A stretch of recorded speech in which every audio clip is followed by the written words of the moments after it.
For this problem, I have to find the missing side of this right triangle. And the classic way to do this is by using the Pythagorean Theorem, a squared plus b squared equals c squared. Now, the length that's across the 90-degree angle, that's going to be your c. That's the hypotenuse. And then the other two lengths, those are your legs. So a squared and b squared. Doesn't matter which one's a, doesn't matter which one's b. The only one that matters is c. So here, let's create our equation. So I'm going to let 12 be the a. So we get 12 squared plus the other leg, x squared. And then that's going to equal c squared. So in my example, that's going to be 13 squared. Now let's simplify the left-hand side here. 12 squared, that's going to be 144. That's 12 times 12. And then on the right-hand side, 13 squared, that's 13 times 13, which evaluates to 169. Remember that the goal is to isolate x. So first we got to get rid of the 144.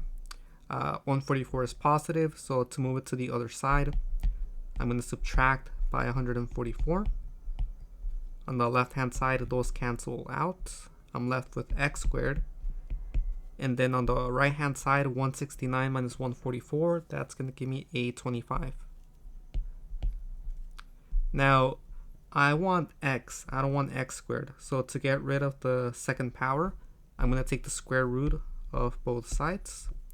On the left-hand side, the square and the square root are going to cancel out, leaving me with x.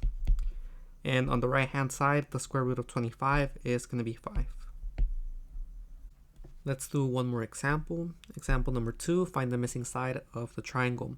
So similar to example number 1, we are going to do this by using the Pythagorean Theorem, a squared plus b squared equals c squared. So first, I'm going to identify the c value, which is going to be across the 90-degree angle. And we can see that c is going to take the value of 15. The other two are the legs, so let's make 5 our a value, and let's make x the b value. So we get 5 squared plus x squared, and then that's going to equal c squared, 15 squared. Evaluating the left-hand side, beginning with the 5 squared, that's 5 times 5, which gives us a 25. And then on the right-hand side, 15 to the second power, that's 15 times 15, which gives us a 225.